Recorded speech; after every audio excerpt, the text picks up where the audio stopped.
Ça marche. Voilà. Merci pour le partage d'écran parce que c'est vrai que j'aime bien pouvoir imager mes propos et je trouve que c'est tellement plus parlant quand on peut visualiser ce dont on parle, surtout sur des muscles qu'on ne peut pas voir et donc du coup de les voir sur des planches anatomiques, je trouve que c'est toujours très parlant. Donc j'aime bien commencer par ça quand je parle du plancher pelvien. Donc déjà, juste pour prendre conscience au niveau là du tronc, on voit que les muscles, là on parle des muscles profonds du tronc. Donc, on va avoir le diaphragme en haut, qui est le muscle respiratoire. En bas, vous voyez les muscles pelviens, donc un muscle avec un S, puisqu'on en a plusieurs. Le transverse qui est qui participe au complexe des abdominaux. On a le transverse qui est le plus profond, le plus près de nos organes. C'est pour ça que c'est lui qu'on voit principalement ici. Mais par-dessus, on a les obliques, internes, externes. Et puis, on a le grand droit. Donc, il y a plusieurs couches d'abdominaux. Mais le transverse, celui qui est le plus proche des organes, c'est celui qui nous intéresse parce qu'il travaille en synergie avec le plancher pelvien, mais également parce que quand on veut travailler sur la posture et puis avoir un ventre plat, c'est celui-ci qu'il faut faire travailler. Donc voilà comment se composent nos muscles profonds. Et en fait, ils vont bosser en synergie, ce qui fait que quand vous allez avoir à l'inspiration le diaphragme qui va avoir tendance à descendre, le plancher pelvien va également descendre.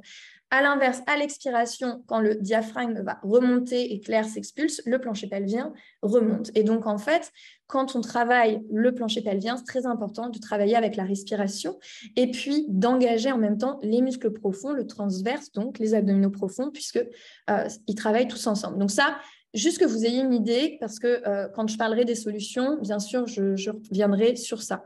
Ensuite, autre chose très importante, les hommes aussi ont un plancher pelvien, chose qui est souvent oubliée ou pas mentionnée. Donc, la différence, c'est que, comme vous voyez, au niveau de l'utérus, chez la femme, ça passe par le plancher pelvien. C'est la raison pour laquelle, quand on a une grossesse, mais aussi un accouchement par voie basse, l'enfant va être guidé par le plancher pelvien vers la sortie. Et donc, c'est souvent la raison pour laquelle il est mis à mal au cours d'une grossesse, déjà parce que vu qu'il soutient les organes, comme vous pouvez le voir sur cette planche anatomique, pendant toute la grossesse avec le poids du bébé et pas le plancher pelvien est quand même bien sollicité. Et puis à l'accouchement, le plancher pelvien guide du coup l'enfant, donc il a besoin d'une rééducation après. Cependant, on voit qu'il y a aussi un périnée chez les hommes et qu'au niveau des intestins et donc de l'anus, ça passe aussi chez les hommes que chez les femmes. Souvent, les hommes ne vont pas avoir le problème de descente d'organes ou donc descente de vessie et puis problème du coup au niveau des fuites urinaires. Cependant, ils peuvent avoir des incontinences anales dues à un périnée trop faible aussi. De même, un périnée qui fonctionne bien chez l'homme, du coup, va aider aussi au niveau de la prostate. Donc, il n'est pas inutile chez l'homme. Maintenant, on va en parler principalement chez la femme parce que c'est notre sujet ce soir, mais j'aime bien rappeler que les hommes aussi ont un plancher pelvien, que ce n'est pas une histoire que de dames. Donc, on va revenir dans le vif du sujet, le plancher pelvien. Là, c'est une coupe du coup par en dessous qui permet justement de bien visualiser notre plancher pelvien. Et vous voyez qu'en fait, ces muscles-là, c'est pas un muscle. C'est pour ça que je préfère parler de plancher pelvien que de périnée. C'est la même chose. Sauf que quand on dit le périnée, c'est comme si c'était un tout petit truc, un tout petit muscle comme ça, un peu, voilà, on ne sait pas trop où il est.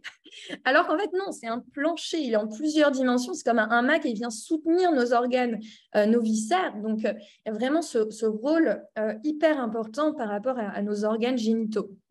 Maintenant, il y a plusieurs insertions sur le plancher pelvien. Une insertion au niveau de l'anus, donc en bas ici, une insertion au niveau de l'urètre, au niveau donc, de la vessie, et puis sur les côtés au niveau des ischions. Donc, ce qui est important, c'est de le visualiser vraiment en 3 dimensions et il a ce rôle de hamac. Et donc, ces insertions, elles sont importantes parce que souvent, et j'en parlerai, c'est une erreur, on va dire, oui, pour faire travailler mon périnée, je fais du stop pipi. Quand vous faites du stop pipi, vous travaillez uniquement sur l'insertion au niveau de l'urètre.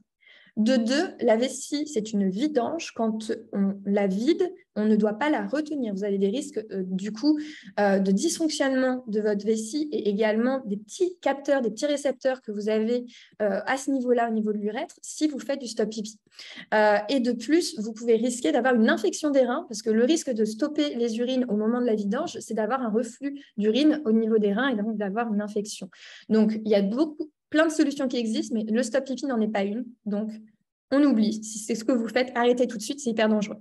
D'accord? C'est super important ce que tu dis parce que c'est vrai que c'est le premier truc auquel on pense et franchement, voilà, je savais que c'était pas une bonne idée, mais c'est bien de le rappeler. Alexia, j'en profite juste pour une petite intervention. J'ai un commentaire de la part de Christina qui nous dit que sur la diapo, il y a le texte qui est en bas, du coup, on ne voit pas bien le texte en bas. Je crois que c'est pas très important, Christina, parce en fait, voilà, c'est plus le schéma en tant que tel pour comprendre comment tout ça est organisé dans son ensemble, hein, mais après, il n'y a pas vraiment de texte à lire Ouais. ou pas. Hein. C'est pas grave Ce qui est important, c'est de visualiser les muscles, juste de savoir de quoi on parle, où est-ce qu'ils sont situés. Après, les noms que vous avez sur les schémas, c'est le nom des muscles. Donc voilà, c'est pas forcément, vous n'en avez pas forcément besoin. Mais ce qui est important sur ce schéma-là, que je trouve pour moi est le plus important quand on parle du plancher pelvien, c'est de visualiser qu'il y a plein de muscles, qu'ils fonctionnent en synergie ensemble et qu'il y en a vraiment au niveau des ischions, au niveau de l'anus et au niveau des sphincters, donc de l'urètre.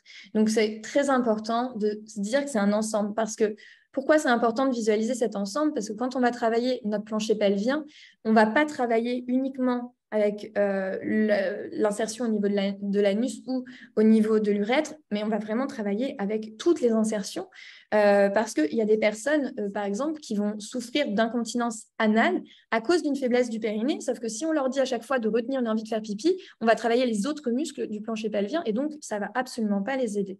Donc ce qui est important, c'est de savoir qu'il y a plusieurs groupements de muscles et qu'il va falloir les sentir.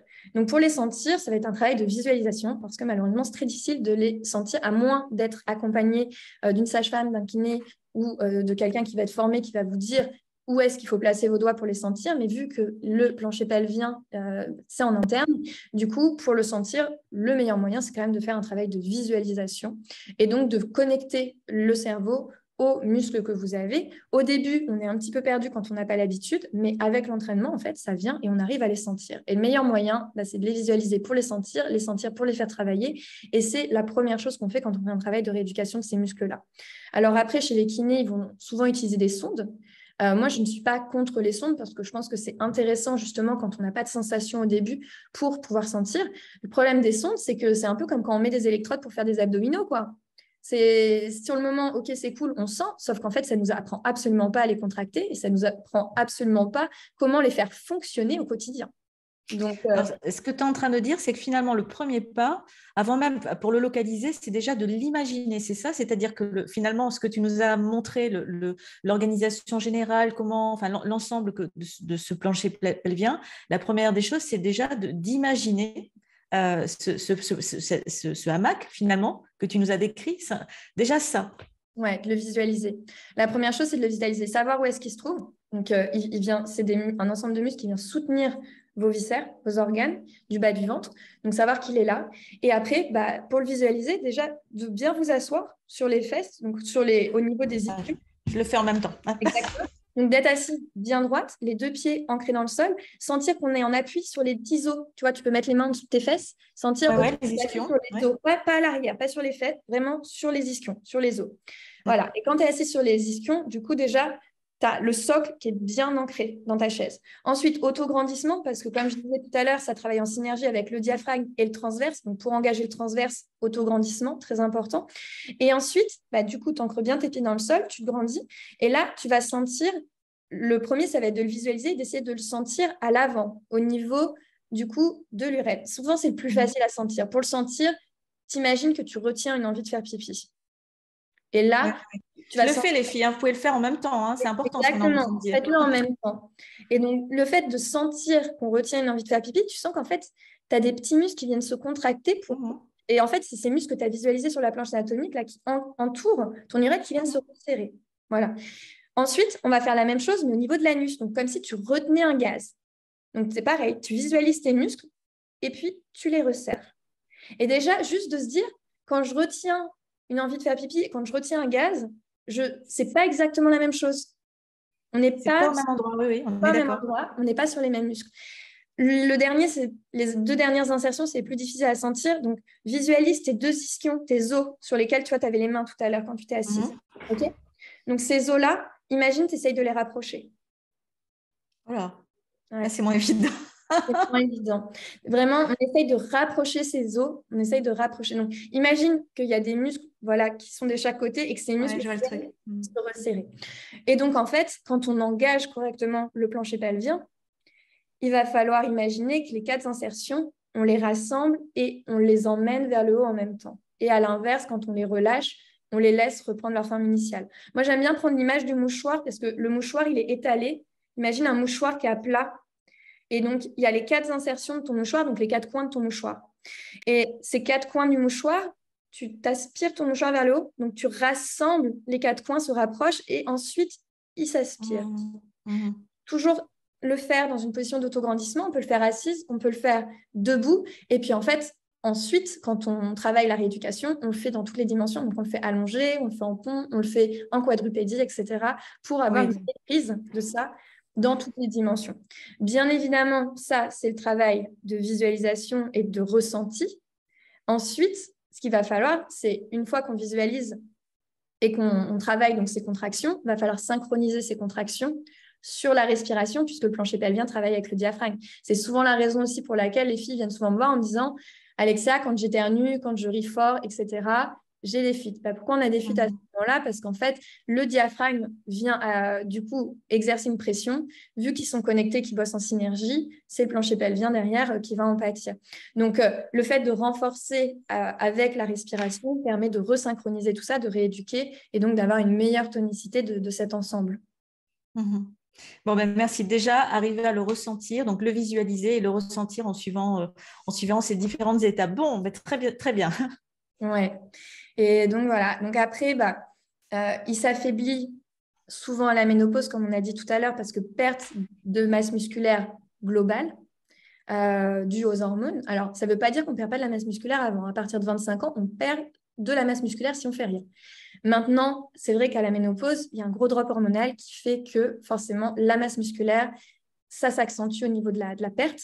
Maintenant, la masse musculaire, on peut en faire à n'importe quel âge. D'accord? Donc, on peut l'augmenter tout au long de sa vie. On peut juste la maintenir si on le souhaite, ou on peut l'augmenter. Et donc, quand on en perd, on peut la augmenter. Et en augmentant sa masse musculaire, on augmente son métabolisme.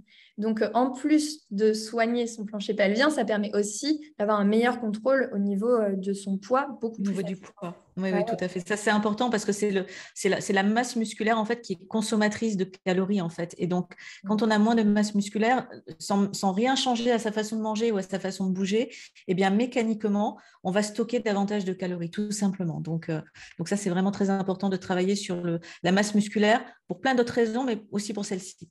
La ménopause, c'est indispensable pour maintenir son métabolisme, pour soulager les articulations, parce que plus on perd en masse musculaire, plus les articulations sont mises à mal.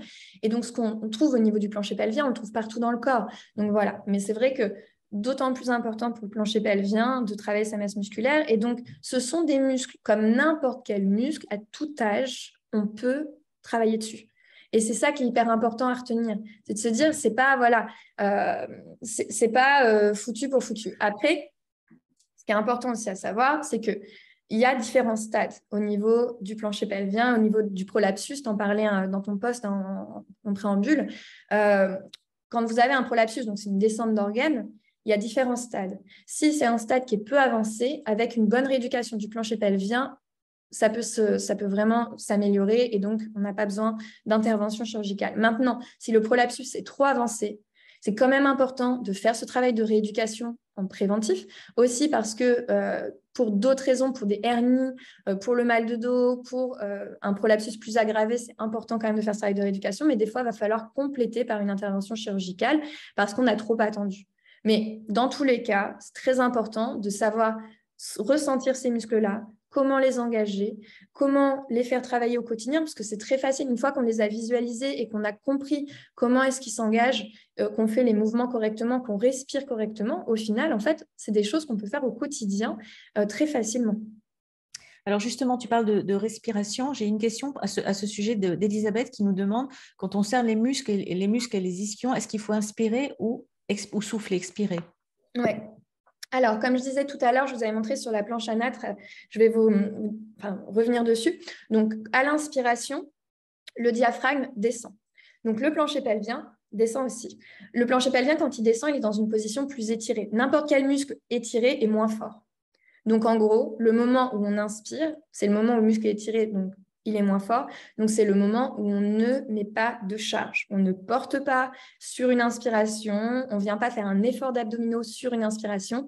Et donc, on ne travaille pas son plancher pelvien en contraction sur une inspiration. Après, on peut le faire en exercice, mais au quotidien, on va plutôt essayer de synchroniser l'engagement du plancher pelvien avec une expiration, parce que naturellement, à l'expiration, il remonte, parce que le diaphragme remonte, donc le plancher pelvien remonte, donc il se contracte déjà naturellement.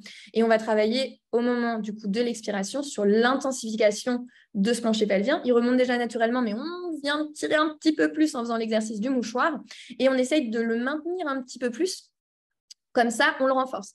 Parce que comme n'importe quel muscle, il a besoin de travailler en amplitude. Donc, il a besoin qu'on le contracte, mais aussi qu'on le relâche. Si vous faites que le contracter sans arrêt, il va dysfonctionner, parce qu'un périnée qui est trop contracté, c'est comme n'importe quel muscle où vous le travaillez que en contraction, il dysfonctionne. Donc, votre périnée, il faut qu'il travaille en contraction, mais il faut aussi qu'il travaille en relâchement. Donc, ne jamais oublier de le relâcher à l'inspiration, le contracter à l'expiration. Et puis, comme n'importe quel autre muscle aussi, on va le travailler en résistance. Donc, des fois, on le maintient un peu plus longtemps. On essaye de travailler son endurance pour qu'il soit plus résistant. Et donc, on va faire toutes ces variations qu'on fait avec des exercices de fitness, avec des poids, etc. En fait, on va le faire avec de la visualisation sur son plancher pelvien. Donc, à l'expiration, j'aspire mon périnée. À l'inspiration, je le relâche. Ça, c'est pour les contractions lentes synchronisées avec le diaphragme. Maintenant, pour les fuites urinaires, on va également travailler sur des contractions rapides, des contractions plutôt réflexes. Donc là, on ne va pas synchroniser sur la respiration, on va juste faire je contracte, je relâche, je contracte, je relâche, je contracte, je relâche, en beaucoup plus rapide. Autant dire qu'au tout début, contraction rapide, avec les 4 insertions en même temps, c'est une gymnastique. D'accord ? Mais il faut s'entraîner. Et en s'entraînant, c'est comme ça qu'on commence à maîtriser de plus en plus. Déjà, si tous les jours vous faites ce travail de visualisation que je vous ai fait faire tout à l'heure, vous allez voir qu'au bout d'une semaine, vous allez sentir beaucoup mieux votre plancher pelvien. Et puis ensuite, le fait justement de le faire contracter, relâcher en synchronisation avec la respiration va le rendre plus fort, plus endurant. Et de le faire en rapide va permettre qu'il ait de meilleurs réflexes. Et donc, quand vous avez un éternuement, quand vous avez un effort, du coup, il sera plus fort à ce moment-là. Donc, faut le travailler comme n'importe quel muscle, il faut travailler dans toutes les dimensions, dans tous les types d'efforts, types de contractions possibles. Ok, super, merci. Tout à l'heure, tu as parlé du prolapsus. Je voudrais juste te dire, parce que moi aussi, je l'ai cité, c'est vrai qu'on prend toujours peur avec ce mot-là. Il ne faut pas non plus paniquer. Attention, on imagine tout de suite que si il y a tout qui va se dégringoler, qui va tomber, etc. On est d'accord que ça passe par plusieurs stades. Maintenant, la meilleure réponse, c'est la prévention. Et donc, de toute façon, pour éviter ça, plus on s'y met tôt, plus on travaille régulièrement, moins on a de risques d'aller vers ce type de complications. Mais encore une fois, après, il y a des solutions. Mais voilà, je ne veux pas non plus faire paniquer avec cette histoire de prolapsus, parce que ça fait toujours peur, quand on dit descente d'organes, mais par contre, c'est une réalité. Il faut savoir que ça fait partie des risques. Ouais. Exactement. Et puis, ça arrive à tout âge. Enfin, moi, j'ai eu des femmes en suivi qui ont eu des descentes d'organes à 40 ans, quoi. Donc, c'est pas... Parce que des fois, on garde aussi dans l'imaginaire que c'est que les personnes de 80 ans. Ça peut arriver à tout âge, en fait. Ça dépend vraiment de la santé de votre plancher pelvien. Et pour certaines personnes, ça peut arriver très tôt. Donc, juste faire du préventif. Et puis, de toute façon, on le sent venir. Si vous avez une lourdeur, une sensation de lourdeur dans le bas-ventre, entre les jambes, cette sensation de lourdeur, n'hésitez pas à aller consulter, tout simplement, en fait. Allez consulter pour savoir ce qu'il en est. Des fois, juste un petit peu de travail de rééducation, de visualisation, permet de résoudre le problème. Et puis, si vous le faites en amont, c'est du préventif et c'est tout bénef, hein. Non, mais on est d'accord, et ça permet de rappeler encore l'importance d'un bon suivi gynécologique. Ce n'est pas parce qu'on est ménopausé, avec ou sans traitement d'ailleurs, parce que c'est vrai que l'avantage de prendre un traitement, c'est au moins qu'on est suivi, on va dire, de façon plus régulière. Donc, même si on n'a pas de traitement, c'est important d'aller voir régulièrement son gynécologue pour justement vérifier que tout est OK de ce point de vue-là. Donc, ça, c'est vraiment très important. J'ai une question. Est-ce que même le MEA se contracte? Est-ce que c'est correct? Quand tu contractes le MEA, c'est l'urètre, en fait. Je ne sais pas, soit tu peux préciser ta question? Oui, parce qu'en fait, les muscles qui à ce niveau-là, c'est le plancher pelvien. C'est le plancher, voilà, ce qu'on a l'impression. C'est vrai que peut-être qu'il y a confusion avec ce qu'on disait tout à l'heure sur le stop pipi, ça n'a rien à voir. C'est-à-dire qu'effectivement, on va contracter la même zone, mais pas du tout au même moment. On n'est pas du tout dans la même intention. En fait, le stop pipi, à la base, on dit pour contracter le périnée. Tu vois, on me dit, genre, voilà, sauf que c'est très mauvaise idée parce que la vessie, c'est une vidange et que quand elle commence sa vidange, il faut la laisser finir sa vidange. Et on ne fait pas une vessie en pleine vidange parce que sinon, bah, du coup, on peut endommager justement les petits capteurs qu'il y a au niveau de l'urètre. Maintenant, ce qui peut porter à confusion, c'est que je vous dis, quand on veut sentir le périnée au niveau de l'urètre, il faut retenir une envie de faire pipi. Ce n'est pas la même chose de retenir une envie de faire pipi pour contracter les muscles que de stopper la vessie en pleine vidange. Oui, tout à fait, sur ce qui précise, le MEA, c'est l'orifice urinaire. Mais en fait, quand tu contractes, ce n'est pas l'orifice que tu contractes, c'est tous les muscles qui entourent justement cet orifice, en fait. Exactement, c'est ça. Leslie nous dit, c'est une rééducation tellement délicate et précise, c'est pour ça qu'il est vraiment important de se faire bien accompagner par des professionnels. Visiblement, tu en parles en connaissance de cause. Là, je pense qu'on ne peut que confirmer. Et d'ailleurs, c'est aussi pour ça que les conseils d'Alexia sont précieux. Et je pense que tu insistes beaucoup là-dessus dans les programmes que tu proposes par rapport à ça. Et Véronique nous dit, la prévention. Alors oui, à la prévention et aux exercices, attention à ne pas en faire trop non plus, car le périnée est sensible et fragile. L'idéal est une sage-femme pour être guidée. On est d'accord que l'accompagnement, c'est la meilleure des choses. Qu'est-ce que tu veux ajouter à ça? Toutes les personnes qui vont être formées sur le plancher pelvien, donc sage-femme formée sur le plancher pelvien. Alors, ce qui est mieux, c'est aussi d'aller sur des personnes qui ont une formation en rééducation abdominaux-plancher pelvien, parce que vu que ça travaille en synergie, ce sera beaucoup plus intéressant pour le quotidien et pour continuer de pouvoir pratiquer, d'avoir une personne qui va vous faire tout le travail complet. Donc, énormément de sages-femmes sont formées à ça, énormément de kinés sont formés à ça. Et puis, bah, moi, dans mon cas, je suis plutôt une casquette préparateur physique, puis kiné aussi de par mes formations, sont formés à ça. Donc, après, ce qui est important, c'est d'avoir quelqu'un qui a cette formation-là. Il y a des kinés qui n'ont pas la formation. D'accord? Il y a des sages-femmes qui aussi n'ont pas cette formation-là. Donc, du coup, d'aller chez des personnes qui ont la formation spécifique pour vous accompagner, c'est important. Et ensuite, demandez aussi à un professionnel de la santé vers qui vous allez vous diriger quelle méthode il utilise. Parce qu'on n'a pas du tout les mêmes résultats avec quelqu'un qui va utiliser une sonde que quelqu'un qui va utiliser le travail de visualisation et sonde. Donc, ce n'est pas du tout la même chose. Moi, j'ai eu du coup plein de personnes qui sont venues dans mes programmes. J'ai accompagné plus de 400 femmes sur ce programme abdominaux-périnée. J'ai des personnes qui sont venues vers moi qui, avant, avaient fait des programmes de rééducation avec visualisation et qui ont beaucoup retrouvé de points communs avec ce que je leur ai apporté. Maintenant, j'ai aussi beaucoup de personnes qui ont fait des travaux de rééducation uniquement avec sonde et qui, du coup, n'ont pas du tout eu les mêmes résultats avec sonde que ce qu'elles ont eu avec moi. Parce qu'avec la sonde, sur le moment, OK, on travaille, mais dès qu'il n'y a plus la sonde, on ne bosse plus. Et puis, on n'a surtout pas appris à faire travailler au quotidien. Ces muscles-là, ce sont des muscles. Si vous les faites bosser pendant quelques semaines et qu'après, plus rien, plus rien, quoi. Je compare souvent le plancher pelvien, le travail de rééducation du plancher pelvien, un travail de rééducation des ligaments croisés.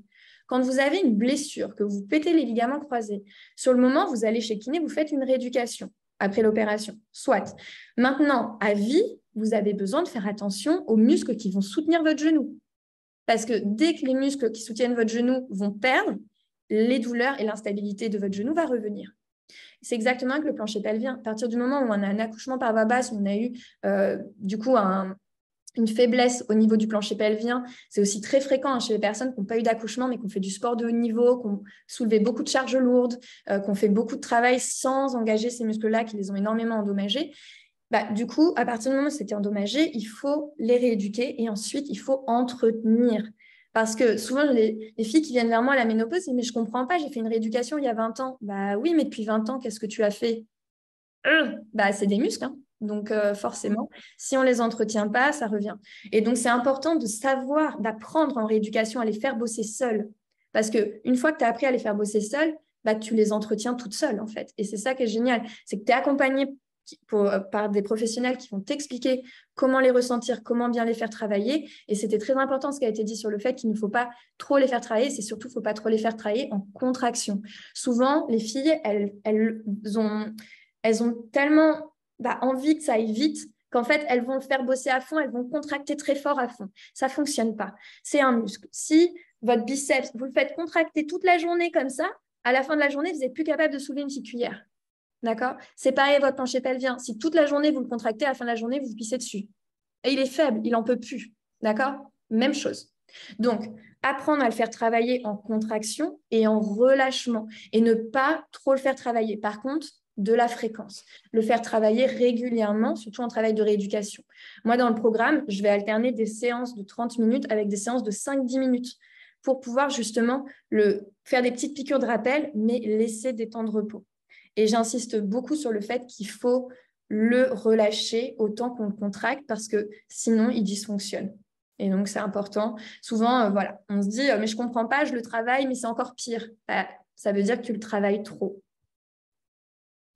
Donc, toute une question comme toujours, d'équilibre et de mesure et de faire les choses vraiment de façon raisonnée, en fait. Hein, et puis en étant accompagné sur certains sujets en comme étant ça, qui accompagné. sont quand même très techniques, c'est important quand même de ne pas faire n'importe quoi.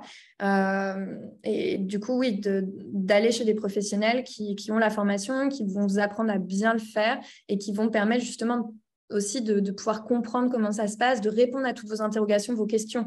Moi, souvent, les filles aussi, une des grosses erreurs que je vois, c'est qu'elles contractent très fort les fessiers quand elles contractent le périnée. Ça ne fonctionne pas. Quand on contracte le plancher pelvien, on ne contracte pas les fessiers. Si on contracte les fessiers, c'est qu'on contracte trop fort. Donc, c'est aussi deux poids, deux mesures, mais d'arriver à sentir ces muscles-là sans être trop dans la crispation, dans la concentration, et de trouver le juste milieu parce que c'est subtil, quoi. C'est subtil. J'ai une question de Sophie qui te demande ce que tu penses des œufs de yoni. Alors, on pourrait dire par extension tous les dispositifs, les boules de geisha. Moi, j'allais te parler aussi de certains, je ne sais plus le nom, j'en ai un, tu sais, ce n'est pas vraiment une sonde, mais c'est un truc que tu achètes en pharmacie, Ouais. que tu utilises justement pour contracter autour. Qu'est-ce que tu penses de tous ces dispositifs? Ouais, comme les sondes, c'est-à-dire que hyper intéressant pour sentir quand on n'a pas de sensation au début, quand on veut visualiser mais qu'on n'a pas de sensation. Tous ces accessoires-là sont hyper intéressants parce qu'en fait, vu qu'on ne les voit pas, le fait de placer des ustensiles en interne, ça permet de mieux sentir. Donc ça peut être hyper intéressant, surtout quand on a peu de sensations et qu'on n'est pas à l'aise avec la visualisation. Maintenant, ça permet de ressentir, mais ça ne va pas faire le boulot complet. Donc, ça fait une partie du boulot, ce qui est top. Et donc, c'est hyper complémentaire, donc très intéressant. Mais ça ne va pas empêcher, du coup, de faire toute l'autre partie qui va être le travail de respiration, le travail postural et le travail d'association au quotidien. Comment est-ce qu'on travaille en contracté, en relâché, à quel rythme? Voilà. Donc, et de faire attention quand on utilise, du coup, des accessoires, de ne pas être que dans le contracté aussi. Par contre, dans la liste des accessoires, il y a aussi des applications qui existent, qui sont très intéressantes parce qu'il y a le travail de visualisation où sur l'application, on voit justement, on doit faire bouger les contractions de son plancher pelvien. Donc, on travaille les différentes insertions, hyper intéressant aussi. Parce que moi, je le vois dans les programmes, les filles ont toujours un côté qui est plus faible que l'autre. Donc, c'est intéressant aussi de travailler avec cette visualisation, ça aide. Donc, je suis très pour, mais pas que. Voilà. Ok, merci. Alors, Elodie nous dit, c'est vraiment très intéressant car pour moi, je bossais le plancher pelvien qu'après mes accouchements et je constate qu'il faut le faire régulièrement. Voilà, c'est ce que tu disais tout à l'heure. Hein, il y a non seulement un travail d'entretien, mais alors en plus, comme on le disait vraiment au tout début de live, c'est qu'avec la ménopause, on n'est plus du tout dans les mêmes conditions de masse musculaire, c'est-à-dire que la chute des œstrogènes et la baisse aussi de la testostérone, hein, qui intervient également de façon un peu plus rapide après la ménopause, en tout cas à partir d'un certain âge, eh bien, ça va fragiliser. On va avoir une déperdition, ce qu'on appelle une fonte musculaire. Donc, c'est d'autant plus important de travailler tous nos muscles, mais en particulier le plancher pelvien, donc pour éviter d'utiliser simplement le terme périnée. On parlait tout à l'heure justement des conséquences que ça pouvait avoir. Donc, on est allé effectivement vers les conséquences les plus immédiates, comme par exemple les fuites urinaires, donc à l'effort, quand on rigole, etc. L'incontinence aussi, hein, c'est-à-dire vraiment le fait de ne pas pouvoir se retenir. On parlait aussi de ce risque de prolapsus, mais il y a aussi d'autres désagréments. Moi, je pensais par exemple à la perte de sensation, par exemple au niveau sexuel, parce qu'on n'en parle peut-être pas assez, mais ça peut aussi participer à ensuite une éventuelle perte de libido parce qu'on a moins de sensations physiques, moins de plaisir. Donc, je ne sais pas si tu veux nous dire quelque chose à ce sujet, Alexia. Totalement. Et en fait, ça fonctionne dans les deux sens. C'est-à-dire que il y a à la fois la perte de sensation qui fait la baisse de la libido, et puis dans l'autre sens, en fait, le fait d'avoir un plancher pelvien qui soit tonique et de savoir comment le contracter, le relâcher, on peut jouer avec aussi pendant les rapports sexuels et créer d'autant plus de plaisir pour les deux, pour soi et pour son partenaire. Et c'est là aussi où le plancher pelvien de l'homme est aussi intéressant, parce qu'un homme qui a un plancher pelvien qui est tonique, a également meilleur fonctionnement de son appareil. Donc, c'est aussi très intéressant pour lui qu'il fasse les exercices de plancher pelvien. Donc, c'est valable pour tout le monde, mais c'est vrai que ça a une importance aussi dans les rapports. Et puis aussi, je trouve, un des effets secondaires aussi d'un plancher pelvien, c'est la perte de confiance en soi, tout simplement. Le fait de perdre un peu la connexion avec son corps, la confiance en son corps, de se dire, en fait, il me lâche, genre, j'ai des feeds, j'ai moins de sensations. Et donc, c'est vrai que du coup, le fait d'avoir un plancher pelvien qui est plus tonique, en qui on peut s'appuyer, on a confiance en lui, ça aide aussi sur la partie estime de soi, quoi. Mais là, je pense que du coup, ça marche dans les deux sens, c'est-à-dire qu'effectivement, le risque de perte de confiance, mais alors du coup, le fait de travailler aussi cette zone-là, ça permet de davantage s'y connecter, donc de mieux se connaître et du coup, d'être mieux à l'écoute de ce que l'on ressent. Et en termes d'épanouissement, de confiance en soi en général, mais d'épanouissement sexuel en particulier, il n'y a rien de mieux, effectivement. J'ai Sophie qui nous dit, donc vous mettez l'œuf de yoni ancestrale avec la sonde en second plan et privilégier la contraction et la visualisation. Alors, je te laisserai préciser, Alexia. Je pense que ce n'est pas vraiment en second plan, c'est utile et très intéressant pour effectivement identifier et commencer à amorcer. Et puis, je pense que de toute façon, c'est quelque chose qu'on peut utiliser. Mais l'idée, c'est de ne pas juste s'accrocher à ça et de pouvoir peut-être gagner en autonomie, de pouvoir finalement travailler son plancher pelvien en toutes circonstances. Moi, je dirais qu'on peut le faire dans la queue, en faisant la queue à la caisse. Ça ne se voit pas. En étant dans le métro, en étant dans le bus, en étant à un feu rouge. Enfin, je ne sais pas. On peut le faire à tout moment. Mais si on dépend d'un dispositif quel qu'il soit, et ben quelque part, on perd tout ça. Ouais. Moi, je dirais même que les sondes, les accessoires, ça peut être même intéressant au tout début quand on a peu de visualisation et peu de sensations. Mais après, dès qu'on commence à avoir la visualisation, les sensations, au final, on a beaucoup moins besoin des accessoires et on peut du coup travailler beaucoup plus facilement. Donc, ça, c'est pas je le mettrai au second plan, je trouve que c'est hyper complémentaire et que ça peut même être hyper intéressant en premier abord, au tout début, quand on a peu de sensations. Et puis après, dès qu'on commence à avoir plus de sensations à l'avant, à l'arrière, sur les côtés, de le faire travailler au quotidien sans avoir forcément besoin des accessoires. Ok. Alors, Sabine, pardon, nous dit que ça bug. Écoute, je ne sais pas si ça bug chez d'autres personnes. Donc, écoute, je suis désolée, je ne peux pas faire grand-chose pour ça. Christina qui nous demande si tu as quelques noms d'applications. Moi, je suis en train d'en chercher une depuis tout à l'heure, mais j'ai perdu le nom. Donc, tu as un exemple d'application qui fait ça? Non, moi, j'ai pas d'application. Alors après, je viens de rentrer en Europe, j'étais aux États-Unis pendant pas mal de temps. Donc, du coup, je ne suis pas hyper au courant des applications forcément qui existent en France.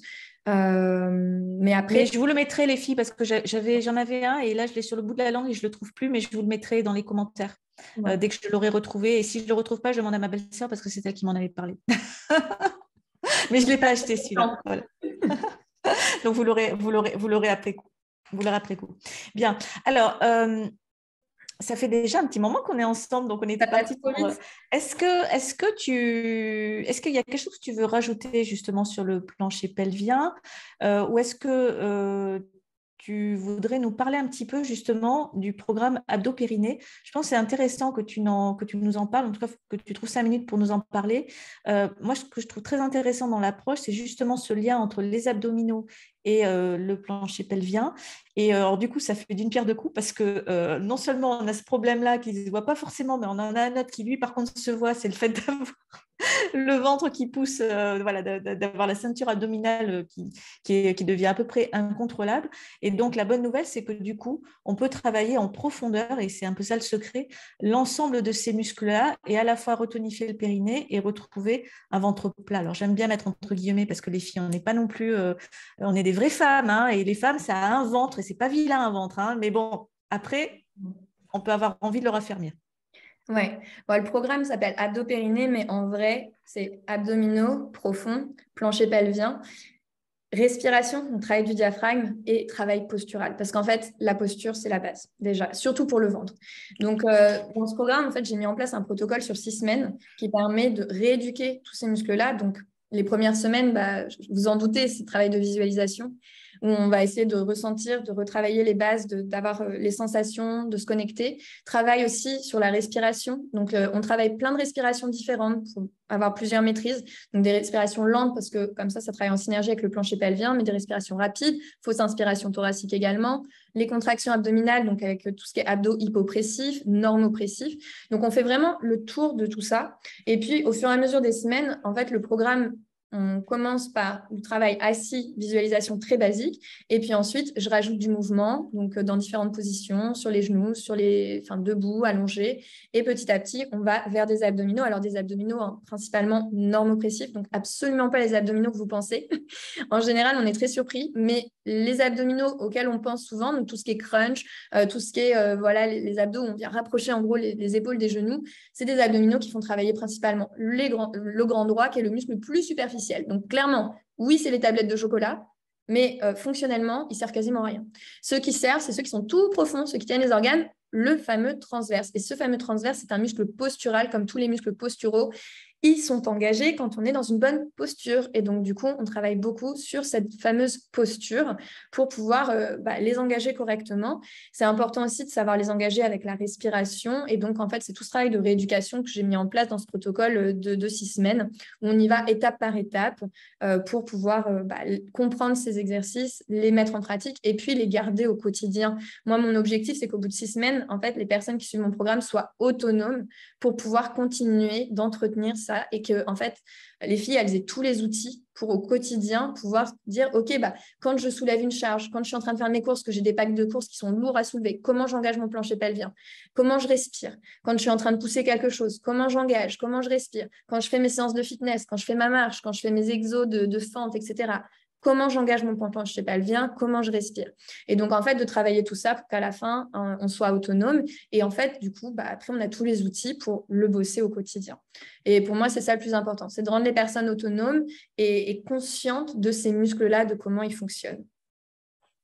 Oui, alors, je me suis permis de mettre le lien en commentaire vers ton programme, Alexia, qui démarre. Je crois que tu fonctionnes avec des cohortes, en fait, hein, c'est-à-dire que toutes les filles font le programme en même temps, parce que je pense que ça, du coup, ça procure aussi une forme d'émulation, de dynamique de groupe aussi, hein, parce que les personnes s'encouragent. Et je crois que c'est important aussi de rappeler que l'idée, c'est d'y aller petit à petit, que d'abord, il n'y a pas de prérequis.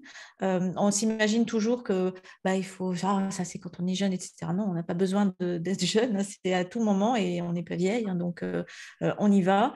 Et puis finalement, ce n'est pas juste un truc ultra ciblé, c'est-à-dire que finalement, en travaillant l'ensemble de cette zone-là, tu parlais tout à l'heure de travailler la posture. Moi, ça m'intéresse quand tu dis ça, parce que c'est vrai qu'il y a parmi les choses d'autres désagréments qu'on ne met pas forcément en lien avec tout ça, c'est tout ce qui est douleur musculaire, douleur articulaire, la fatigue en général. Bref, on se sent un petit peu rouillé et souvent, la réponse, elle commence aussi par la posture. Apprendre à bien se tenir, apprendre à bien respirer, mieux ressentir son corps, être peut-être mieux dans son corps, tout simplement, se sentir mieux, parce que connecté à ça. Et tu vois, en t'écoutant, c'est ce que ça m'inspirait finalement. Totalement, et c'est souvent le retour que les filles me font, en fait. Ils me disent, mais Alexia, genre, je suis allée dans ce programme, par exemple, juste pour les fuites urinaires, et en fait, j'ai appris à mieux me connaître, j'ai appris à mieux me tenir, j'ai appris à faire des abdos pour la première fois de ma vie. Je fais des abdos et je sens que je les fais bien, je sens que j'ai pas mal au dos, je sens que ça chauffe où ça doit chauffer, et que je suis pas en train de pousser sur mon plancher pelvien quand je fais des abdos. Donc, et après, j'ai d'autres personnes qui viennent dans le programme plutôt pour la posture, et qui du coup découvrent qu'elles ont un périnée, c'est arrivé aussi. Donc, j'ai des programmes qui viennent, des personnes qui viennent dans le programme, pas du tout pour le périnée, mais qui en fait viennent parce qu'elles s'intéressent à leur corps et elles ont envie de comprendre comment ça fonctionne. Et d'autres personnes qui viennent pour des fuites et qui du coup découvrent aussi toute l'autre partie. Donc, c'est ça que j'aime bien dans ce programme, c'est que je vais avoir des athlètes, comme je vais avoir, j'ai des femmes qui ont 70 ans qui suivent le programme, et je vais avoir des femmes de 25-30 ans, et j'ai tous les profils, j'ai des femmes qui sont absolument pas sportives, comme j'ai des athlètes, et en fait, toutes ces femmes ont un point commun, en fait, apprendre à mieux se connaître et apprendre à préserver leurs muscles profonds pour, dans le temps, avoir un corps qui fonctionne bien, en fait, faire du préventif. Oui, c'est important, hein, c'est important. Et encore une fois, je le rappelle, il y a pas de prérequis nécessaires, il n'y a pas d'âge limite. Et je crois que c'est le bon moment, même si on pense que voilà, on a peut-être perdu du temps. On peut toujours regretter ça, mais ça ne sert à rien d'avoir des regrets. C'est de se dire, OK, à partir de maintenant, j'y vais, je le fais parce que c'est super important pour mon bien-être, pour ma santé, parce que ce dont on a parlé, ce n'est pas juste une question de confort et de bien-être, c'est simplement une question de santé élémentaire. Donc ça, c'est super important.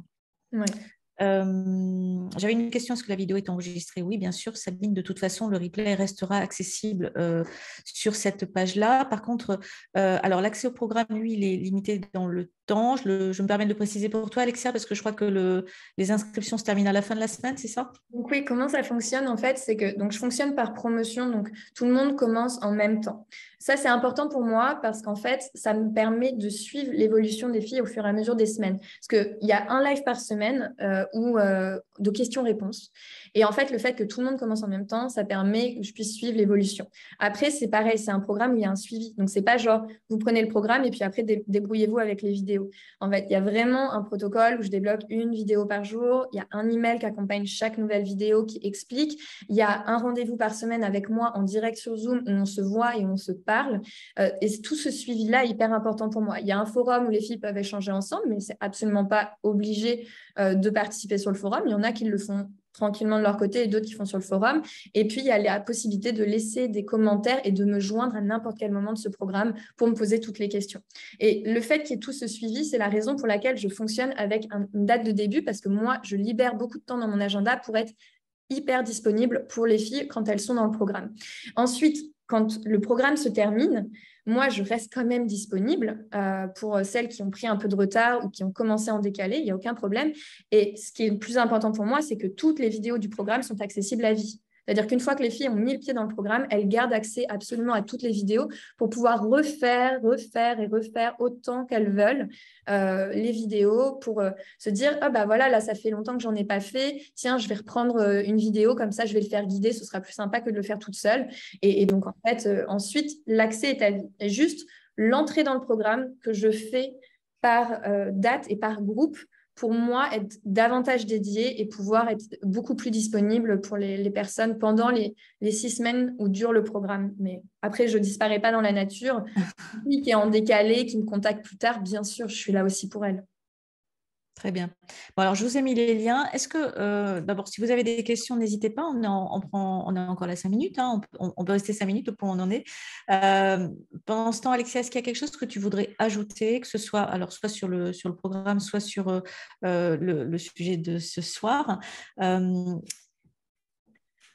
regarde pendant ce temps s'il y a des questions. Ouais, écoute, je pense qu'on a déjà donné beaucoup d'informations. Après, il y a toujours plein de sujets autour de la ménopause, autour de la masse musculaire, voilà. Mais je pense que j'ai pas, voilà, sans s'éparpiller trop, juste de garder en tête que le plancher pelvien, ça se rééduque à n'importe quel âge, que le fait d'avoir des incontinences, des fuites, de l'inconfort, ce n'est pas normal, qu'il y a des solutions qui existent et de ne pas rester dans cet inconfort si c'est votre cas. Et même s'il y a un médecin à un moment qui vous a dit, parce que moi je l'ai entendu et ça me rend folle, oui, oui madame, vous êtes à la ménopause, vous avez eu 3 enfants, bah oui, c'est normal que vous vous pissiez dessus, quoi. Non, non et non. Genre, c'est pas acceptable comme réponse. Donc non, d'accord. Alors, attends, on va le redire parce que je veux que ce soit clair. Non, c'est pas normal.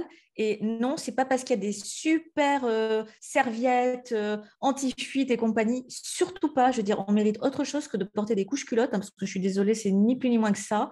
Donc, avant d'envisager la dernière serviette à la mode, on commence vraiment par régler le problème à la racine et les solutions, elles existent. Ça demande un petit peu de travail, on est d'accord, hein, ça ne va pas se faire tout seul, ce n'est pas des électrodes qu'on va se mettre et le boulot va se faire tout seul pendant qu'on dort. Par contre, on peut tout à fait se mettre une série en même temps, hein, ce n'est pas un problème. Et travailler les muscles, c'est vraiment pour la bonne cause. Donc oui, ça c'est vraiment important.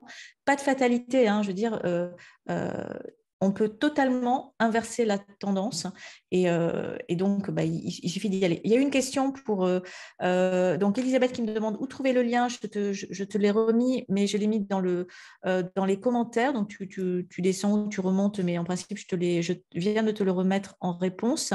Elle m'a demandé le prix du programme. Je te laisse répondre, Alexia. Il est à 247 euros et il y a une possibilité de paiement en 2 fois pour les personnes en accès du coup à vie. Oui, alors, et j'insiste, hein, c'est pas juste un ensemble de vidéos à consommer en autonomie et en se débrouillant tout seul. C'est-à-dire que moi, je connais la qualité des programmes d'Alexia. J'ai le privilège d'y participer pour un autre programme dont on aura peut-être l'occasion de vous reparler à une autre occasion. Mais il y a tout un accompagnement. Et finalement, c'est ça que l'on retrouve dans la valeur du programme. C'est vraiment tout l'accompagnement que vous avez, tous les conseils pendant le déroulé du programme. Et ça, c'est vraiment, enfin, ça n'a pas de prix, tout simplement. Christina, pardon. Non, c'est ce que tu dis, c'est la disponibilité en fait, c'est ça la différence. Ouais. C'est qu'on peut mettre un programme qui est disponible H24 avec pas de coaching derrière et pas de suivi. Et du coup, clairement, oui, on peut proposer des prix bien moindres. Mais après, c'est vrai que moi, j'ai conscience que le prix du programme a un coût. Mais derrière, en fait, bah, c'est la disponibilité et le temps que je passe avec chaque personne aussi. Oui, et ça, c'est vraiment important. Et c'est pour ça que je me suis permis de le rappeler parce que l'accompagnement, il est hors pair, quoi, tout simplement. Christina, tu demandes, les séances sont en visio. Je te laisse répondre. Alors, donc le protocole, il est enregistré. Donc, toutes les vidéos, elles sont enregistrées puisqu'il y a un protocole bien précis. Donc, ça, c'est en vidéo disponible quand vous êtes dans le programme. Tous les matins, j'en débloque une à 6 heures du matin que vous pouvez faire n'importe quand ensuite dans votre journée. Vous avez un petit planning où vous cochez tous les jours quand vous faites. Sur le planning, vous avez le temps que va durer chaque séance. Donc, vous pouvez anticiper. Vous avez le matériel nécessaire pour chaque séance. Donc, vous pouvez vous préparer à l'avance, etc. Et puis ensuite, par contre, il y a un rendez-vous en direct par semaine où là, on peut revoir les choses ensemble, rediscuter, me poser toutes les questions. En général, en plus, on parle vraiment sommeil, constipation, nutrition. Vu que je suis formée aussi en nutrition, du coup, en général, voilà, dans le live, on aborde tous les sujets. Et puis, il y a plein de bonus aussi sur le programme, justement, sur le sommeil, la constipation. Il y a sur le flux libre instinctif, sur le cycle féminin. Enfin, j'ai Bon, la ça chance. nous concerne un peu moins déjà, enfin, sauf sur la fin, mais bon, le flux libre Oui, instinctif. mais ça peut être, c'est toujours intéressant de prendre conscience C'est de comment intéressant. fonctionne le corps, etc. Ouais. C'est Donc, intéressant. ouais. Ouais. Ça, c'est vraiment. Attends, je voulais dire un truc et je ne me souviens plus. Oui, donc tu parlais des séances hebdomadaires. Donc, ça, c'est sur Zoom. Hein, donc, on est en visio. Ça permet de voir les personnes et donc d'avoir une interaction avec les personnes. C'est ça. C'est le. Rendez-vous en fait, c'est tous les lundis soirs. Il y a un rendez-vous en live où là, on se voit du coup et on échange. Mais c'est pas une séance. Les séances, en fait, elles sont toutes sur le On est protocole. d'accord. On est Euh, d'accord. Il y a le protocole avec. Ah oui, c'est ça qui me venait. C'est qu'en fait, il y a une vidéo par jour qui est ouais. libérée. C'est intéressant parce qu'en fait, c'est très progressif. C'est-à-dire que l'idée, c'est vraiment de partir du début et de vraiment suivre le cheminement. Il ne s'agit pas non plus d'aller comme ça, bille en tête sur De n'importe quel toute type façon, d'exercice. ouais. Et puis je les déverrouille pas à l'avance parce que je veux surtout pas que les filles elles aillent directement à la fin parce que ça n'a aucun sens si on n'a pas fait le début. Ben, c'est Euh, clair. J'insiste sur l'ordre parce que c'est vrai que des fois il y en a qui prennent un petit peu de retard, quelques jours de retard et qui ont envie un peu de sauter. Surtout pas. Genre il y a Mm. vraiment un ordre, j'ai mis en place un protocole que j'ai testé, approuvé, etc. Et donc il faut vraiment faire les vidéos dans l'ordre. Et après si des fois on se décale un peu dans le temps, c'est absolument pas un souci vu qu'on a accès au programme à vie. Mais l'importance de le faire vraiment dans l'ordre. Et Oui. c'est vrai que les filles, des fois, me disent, oui, j'avais l'impression que c'était un peu lent au début. Mais en fait, dès que tu as rajouté des choses, je me dis, heureusement que c'était lent au début et qu'on a pris le temps d'ancrer les choses. Que je répète énormément, je répète pour que ça rentre de façon à ce qu'ensuite, quand ça se complique, on maîtrise. Donc, tout a été pensé pour vraiment qu'à la fin des 6 semaines, on ait vraiment une bonne maîtrise de tout et tout a un sens et toutes les vidéos sont là, pas par hasard. Oui, ça c'est vrai, ça c'est important de le rappeler encore une fois. Tout à l'heure, on disait l'importance comment dire, d'un accompagnement sérieux parce que c'est une zone effectivement qui est sensible, qui est délicate. On ne peut pas se permettre de faire n'importe quoi et parfois, en pensant bien faire, eh ben, on fait tout le contraire. Donc, ça peut même être dangereux. Donc là, c'est important de savoir que vous êtes entre de bonnes mains et qu'on y va étape par étape à un rythme qui a été vraiment imaginé, réfléchi pour ça. Et ensuite, tout simplement, les vidéos restent accessibles si on veut y revenir, etc. Mais au moins, on suit le protocole. C'est vraiment un protocole, là, pour le coup. Le terme est bien choisi, c'est ça. On suit la recette, on suit les étapes pas à pas. Et c'est extrêmement réconfortant et rassurant de savoir qu'on peut se laisser guider comme ça, les yeux fermés. Et puis voilà, il y a qu'à suivre le guide et puis à la fin, retrouver un périnée hypertonique, un ventre quasiment plat. Et une bonne posture. Et enfin, Et une bonne posture. savoir comment respirer pendant l'effort. Oui, et tu l'as cité tout à l'heure, comme je sais à quel point c'est important pour toi d'avoir une approche globale. Tu disais tout à l'heure, tu es une coach holistique et je peux le voir dans d'autres programmes. C'est important aussi de ne pas simplement dire, on n'est pas juste là pour parler d'un paquet de muscles, hein, c'est pas très intéressant. C'est en fait de voir tout l'environnement autour de ça. Et c'est en cela que l'accompagnement, il est vraiment précieux parce que ces séances, ça permet vraiment d'aborder bien sûr les sujets du programme, ça va de soi, mais de peut-être se rendre compte qu'il y a tellement d'autres choses qui interviennent autour et que la façon le type d'alimentation, la façon dont on gère son stress, la place que l'on accorde à son sommeil, etc., tout ça, ça participe d'un état de santé, de bien-être général. Voilà, ce n'est pas juste une question de muscles.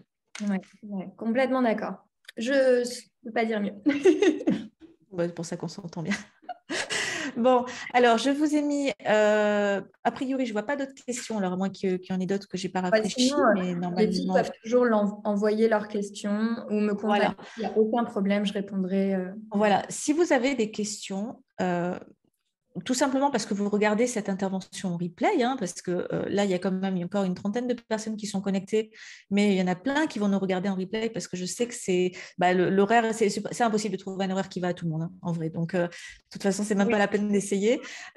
Donc, il y a toujours des personnes qui ne sont pas disponibles, donc elles sont les bienvenues en replay. N'hésitez pas à poser vos questions. Pensez juste à me taguer pour que je puisse bien voir votre commentaire, je le verrai, mais comme ça, je serai encore plus sûre de le voir. Si vous avez des questions, je transmets à Alexia qui se fera un plaisir de répondre ou qui répondra directement sur la page si c'est une question posée sur la page. Vous taguez Alexia, il n'y a pas de problème.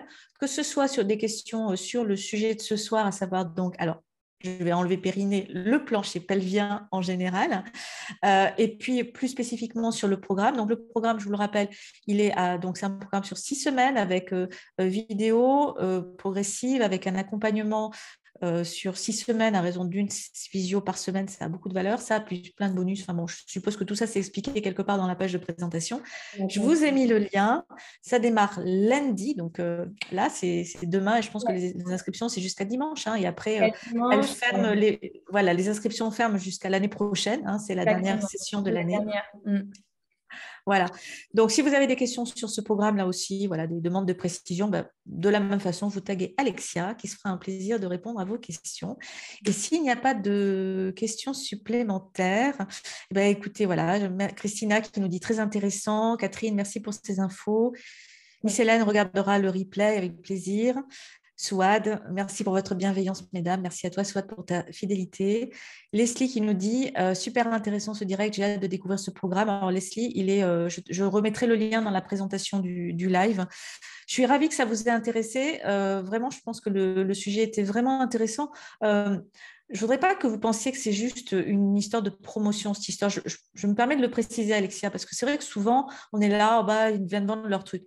Bien sûr, il y a des programmes qui sont proposés dans ce domaine-là. C'est le métier d'Alexia. C'est mon métier aussi en matière de ménopause. Mais moi, ce que je voulais aussi aujourd'hui, et je pense avoir atteint cet objectif, c'était diffuser cette information.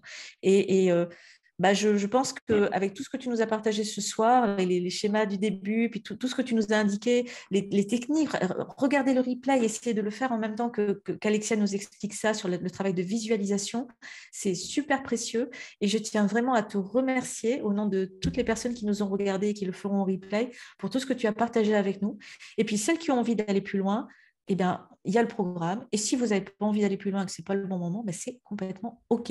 Vos questions sont quand même les bienvenues. Exactement.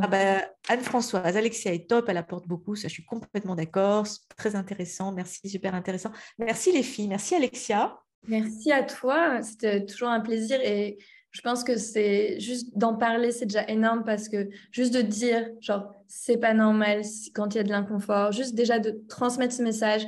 Et si ça peut permettre aussi aux filles qui nous ont regardé ce soir d'en parler autour d'elles, juste de se dire, OK, genre, parlons-en et trouvons des solutions.